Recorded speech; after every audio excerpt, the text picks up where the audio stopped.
Como vocês estão? Como tem passado? Vamos lá, vamos começar. Bom dia. Hoje é o dia de Atos 2. Vamos lá? Sejam bem-vindos. Atos 2. A vinda do Espírito Santo no dia de Pentecostes. Chegando o dia de Pentecostes, estavam todos reunidos num só lugar. De repente, veio do céu um som como um vento muito forte e encheu toda a casa na qual estavam sentados. E viram que pareciam línguas de fogo, que se separavam e pousavam sobre cada um deles. Todos ficaram cheios do Espírito Santo e começaram a falar outras línguas, conforme o Espírito os capacitava. Havia em Jerusalém judeus devotos a Deus, vindos de todas as nações do mundo. Ouvindo-se o som, ajuntou-se uma multidão que ficou perplexa, pois cada um ouvia falar a sua própria língua. Atônitos e maravilhados, eles perguntavam: acaso são galileus? Todos estes homens estão falando? Então, como os ouvidos de cada um de nós em nossa própria língua materna,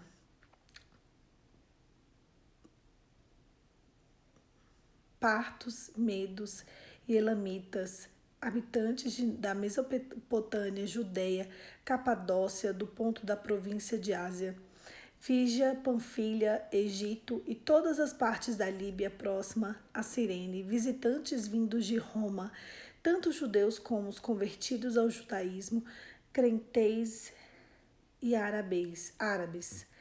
Nós ouvimos declarar as maravilhas de Deus em nossa própria língua.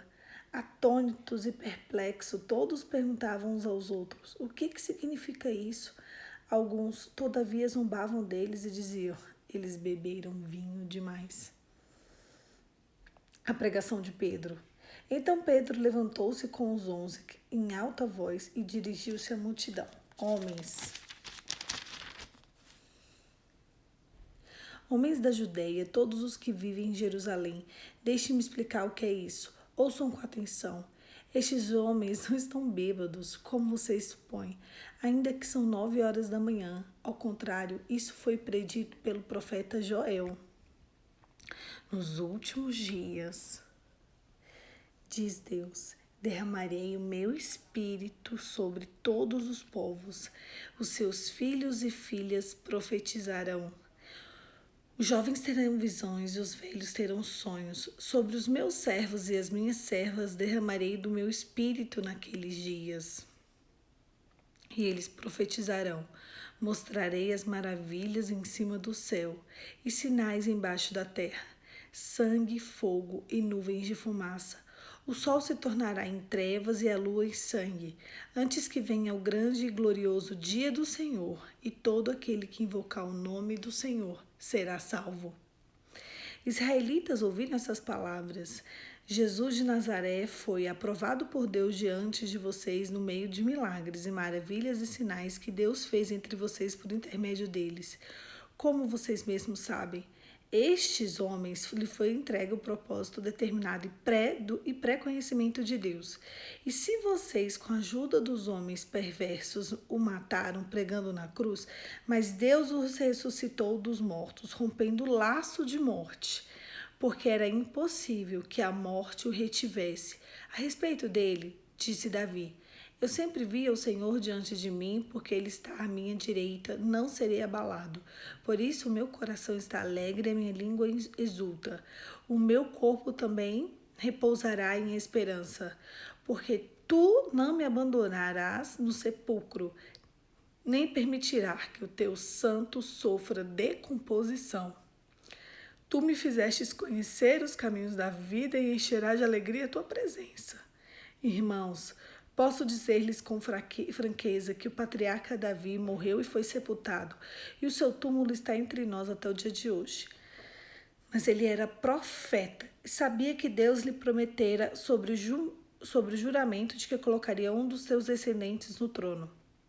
Prevendo isso, falou da ressurreição de Cristo, que não foi abandonado no sepulcro e cujo corpo sofreu decomposição.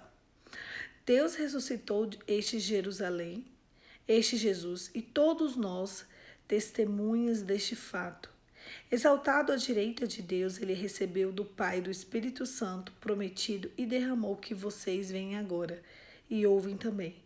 Porque Davi não subiu aos céus, mas ele mesmo declarou: o Senhor disse ao meu Senhor: senta-te à minha direita, até que eu ponha os teus inimigos como estrado para os teus pés.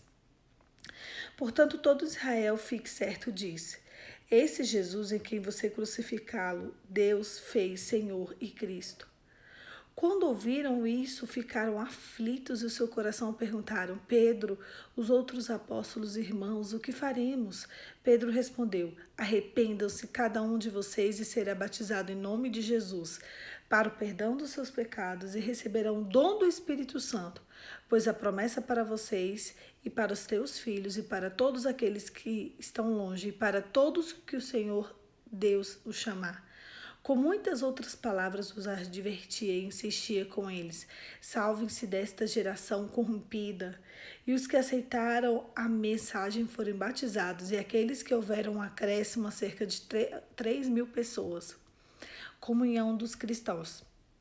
Eles se dedicavam ao ensino dos apóstolos e à comunhão, ao partir do pão e às orações. Todos estavam cheios de temor e muitas maravilhas e sinais eram feitos pelos apóstolos. O que criam mantinham-se unidos e tinham tudo em comum. Vendendo suas propriedades e bens, distribuíam cada um conforme a sua necessidade. Todos os dias continuavam a reunir-se no pátio do templo. Partiam pão nas suas casas e juntos participavam das refeições, com alegria e sinceridade de coração, louvando a Deus, tendo simpatia de todo o povo, e o Senhor lhes acrescentava diariamente o que ia sendo salvos. O Atos dos Apóstolos, capítulo 2, ele começa falando sobre a vinda do Espírito Santo em Pentecostes.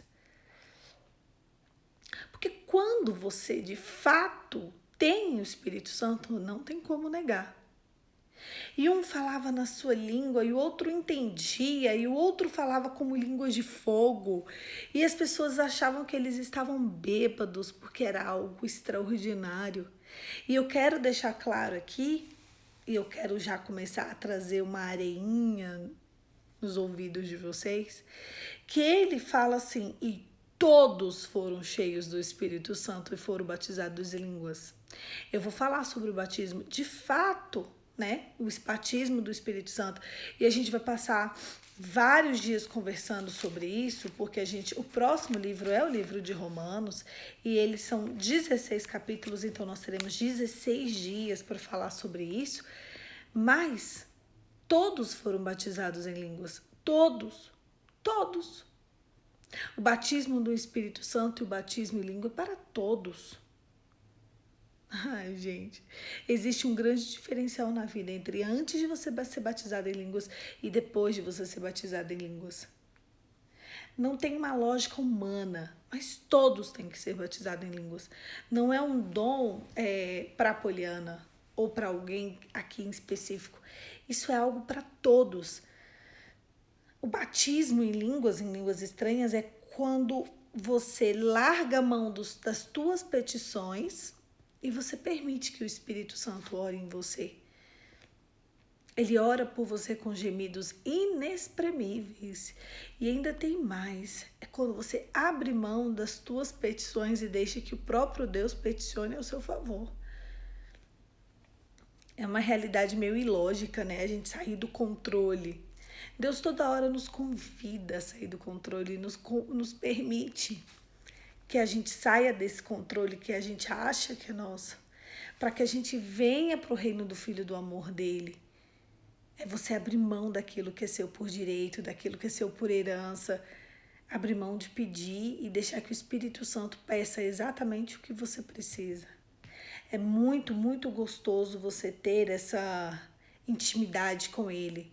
Mas existe um processo. E também você não precisa de forçar. Ah, eu quero. Todos chegam uma hora que, se quiserem a Deus, eles vão ser batizados no Espírito Santo. É quando você é religado, é a chave que religa o céu para a terra. É muito legal. Só que tem um porém. Você pode até ser batizado no Espírito Santo. E você pode até falar em línguas. Não tem problema nenhum. Mas, se você não estiver em santidade, o Espírito sai de você. É como andar de bicicleta. Você sempre sabe andar de bicicleta. Você vai saber falar em línguas, porque falar em línguas é como falar português. É como falar inglês. Né? Às vezes um pouquinho mais de dificuldade, mas é como falar inglês. Mas não flui como uma coisa natural se você estiver em pecado. Infelizmente, existem muita gente em pecado, em altar, e que fala em línguas. Então, a gente precisa de estar em santidade para que o nosso espírito se comunique com o espírito de quem está ali e a gente veja que dá para sentir quando a pessoa está em sinceridade ou não. Basta você estar cheio do Espírito Santo. E ele segue falando sobre a primeira pregação de Pedro. Na primeira pregação de Pedro, ele fala que sobre a vinda do Espírito Santo, ele fala que os jovens profetizarão, ele conta o que aconteceu no livro de Joel. E Joel fala que os jovens profetizarão, os anciãos terão sonhos, todo aquele que invocar o nome do Senhor seria salvo. E ele conta o texto base da primeira pregação de Pedro, fala sobre o livro de Joel. Ele fala sobre tudo o que estava acontecendo ali naquele tempo. E aí eles falam, gente, vocês precisam se converter. Eu sei que os judeus entregaram Jesus para a cruz, ele morreu, mas como o próprio Davi falou, o corpo dele não iria sofrer decomposição, porque ele é santo.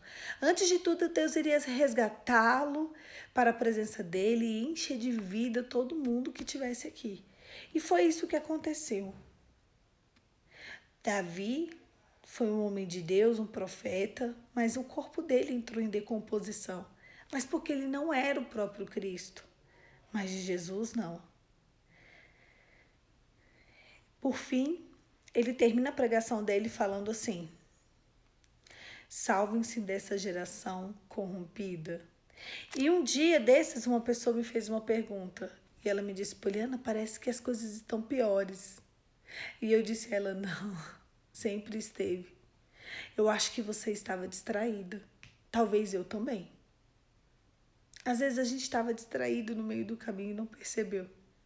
Essa geração má e corrupta. Olha aqui. Geração corrompida. Geração que é focada nas coisas deste século, nas coisas deste mundo. Aqui jaz o maligno. Então, tudo que for vindo daqui para cá sempre vai ser focado nas coisas deste século. Fuja dessa geração corrompida. E por fim, ele termina o texto falando sobre a comunhão dos cristãos. E eles falavam que todos se uniam para orar, para fazer as refeições juntas, vender propriedades, comprar, assim como o irmão mesmo. E no final ele começa a falar assim, todos estavam cheios de temor. E muitas maravilhas e sinais eram feitos pelos apóstolos. O que acontece? Aqui, a igreja primitiva, o início da igreja, né, na verdade, não era bem um templo, até ser um templo, né? Eles eram uma cidade. As pessoas vinham de todos os povos. Eles eram uma cidade que se comportava como Cristo queria que eles se comportassem. Então, aquela cidade, eles comiam, eles bebiam, eles adoravam, eles estavam sempre tentando descobrir e ver sinais e maravilhas, e ali acontecia. Porque a primeira coisa que eles tinham dentro dele era o temor do Senhor.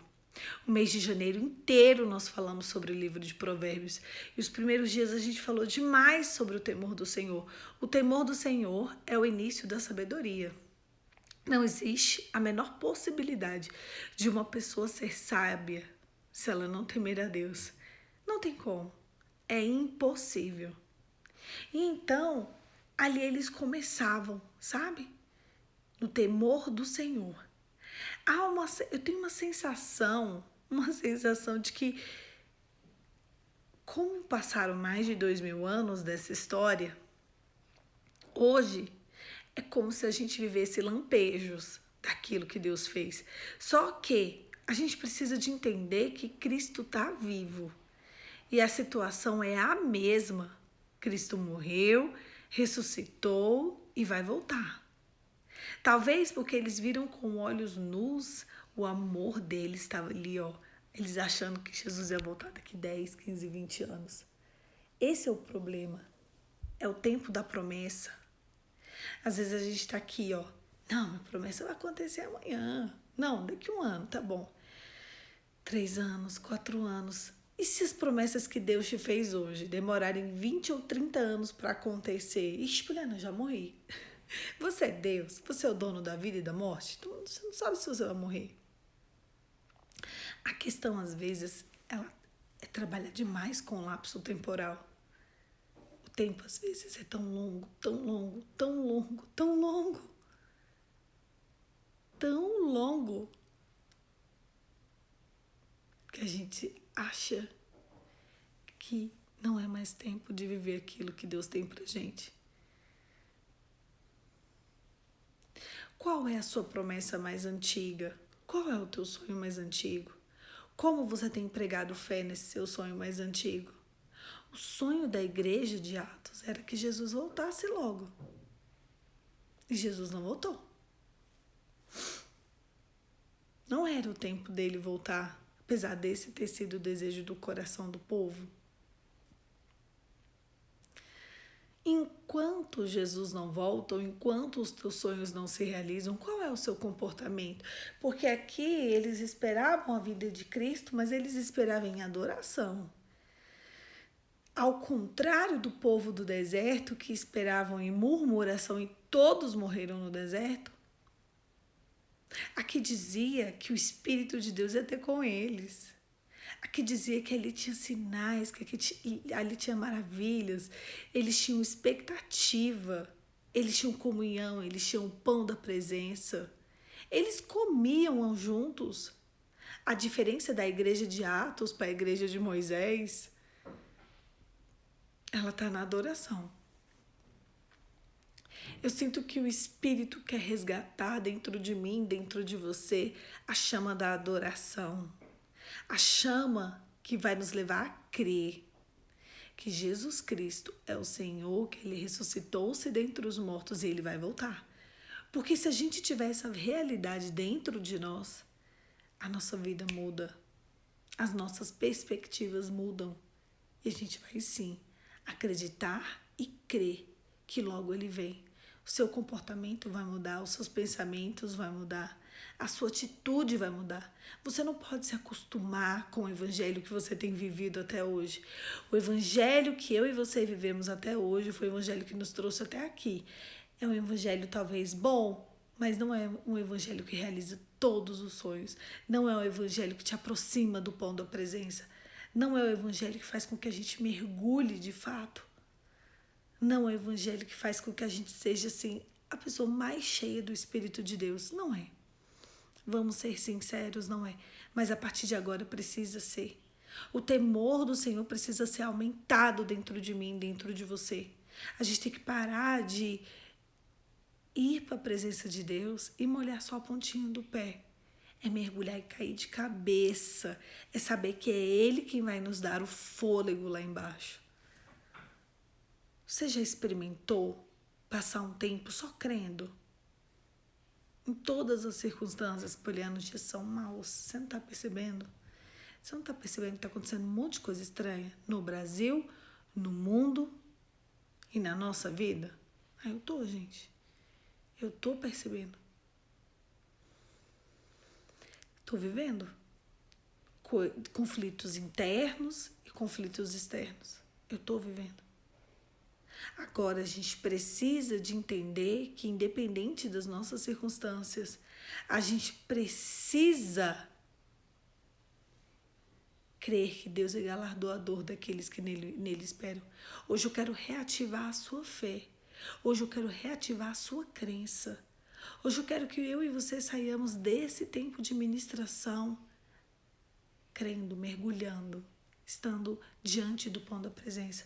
Essa é uma preparação para que a gente receba a presença do Espírito Santo.